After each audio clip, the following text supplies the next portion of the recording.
Hello and welcome to the Dr. Mumbi Show, beloved. My name is Dr. Mumbi Saraki. How you doing? How's everything going?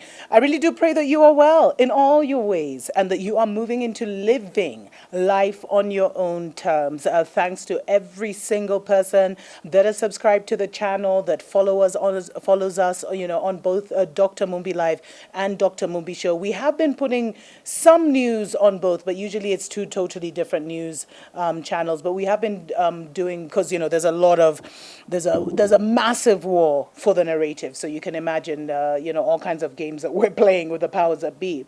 Now, a very interesting story coming out of South Africa, as we see many nations now coming out of the pandemic, etc., etc. South Africans were actually cheering and celebrating as early as 4:30 in the morning after liquor stores were opened, having been closed for the last 2 months due to the coronavirus. There were long queues. Some are saying some were even a mile long, skirting all the way around the neighborhood as South Africans came out as early as 4:30 in the morning to buy their favorite, what do they call it, devil's potion or whatever. And social media posts showed people who had, braved the morning chill, cheering as, buyers emerged with their bottles. Oh, this is so funny. It went viral in South Africa. And the reason the alcohol ban happened actually was to allow police and hospitals to better focus on tackling the pandemic because, I don't know if you're aware, but South Africa actually has the highest number of cases.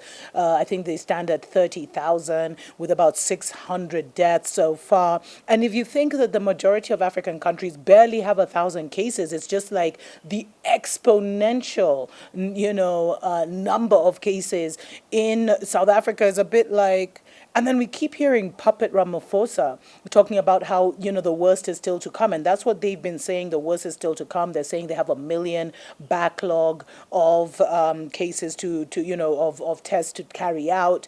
But I mean, it's just like these presidents haven't gotten the memo. The pandemic failed, people.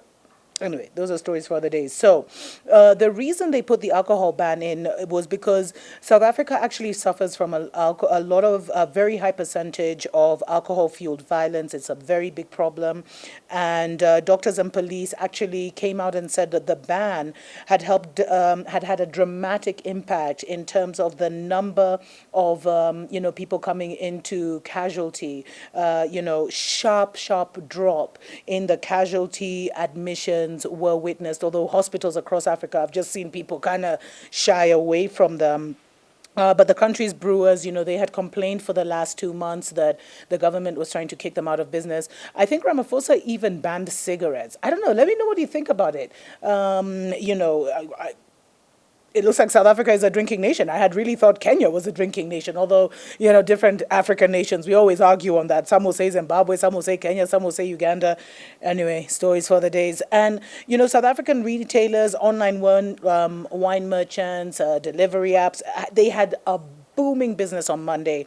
And some are saying that South Africans spent about 250 rand in a couple of hours, which is about 250 million rand, which is about $14 million. One of the corporate affairs of one of these supermarkets said, liquor sales, were brisk and can be best compared to Black Friday demand, except significantly higher. So, wow. I'm sure there was some kind of undercover, I'm sure there was a way guys were getting alcohol but that's crazy. Maybe it wasn't. And the demand was so much that some of these big pick and pay supermarkets, etc., actually had to ban South Africans to like one packet of beer each or a bottle of whatever spirit each. Whoa. But it just shows you, I don't know, how do you feel about, alcohol sales being banned, cigarette sales being banned for 2 months? South Africans, let me know what you think. Until next time, tuko pamoja.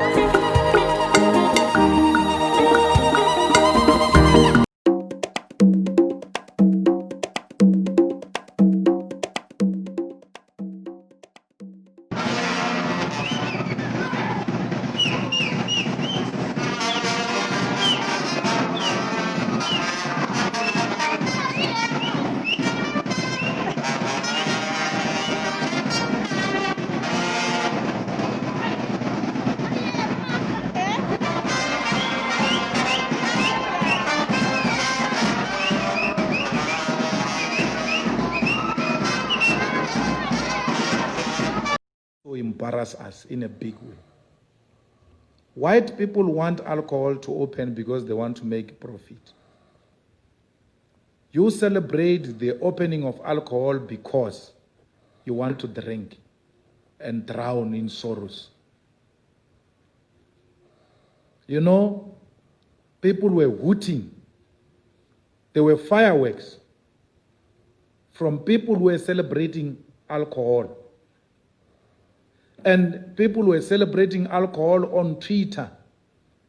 Some of them, if you scroll down to when the lockdown started, they were tweeting and asking for money for electricity, asking for food parcels, saying to us that the ANC is discriminating us against food parcel.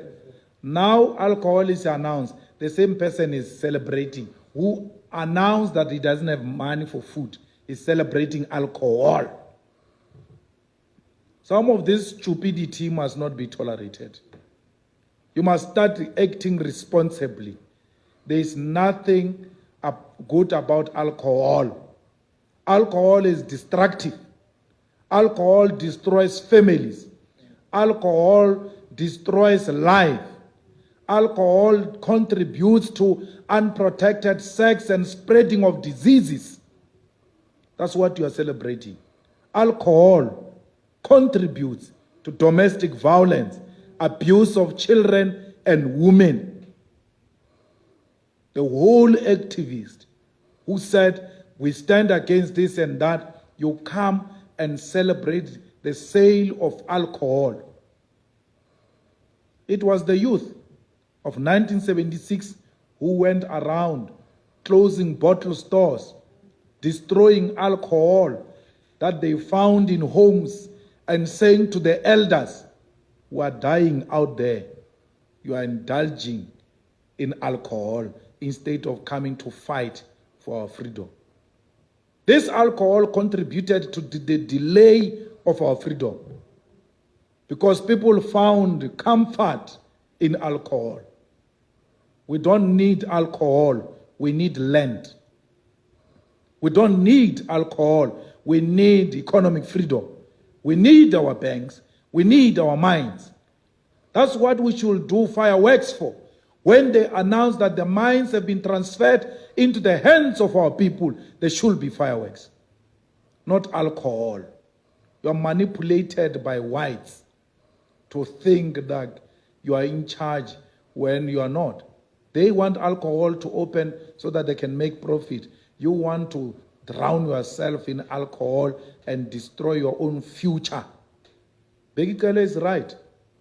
There's no one who can say on a stage, a dignified person, the President of the Republic, a minister, a CEO of a bank, chartered accountant, a lawyer, can't stand in front of us and say, I am what I am because of alcohol.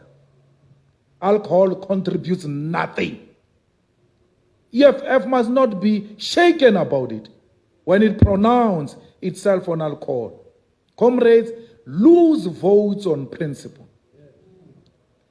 These people always come very late. You know we're leading them with ideas. They come very late.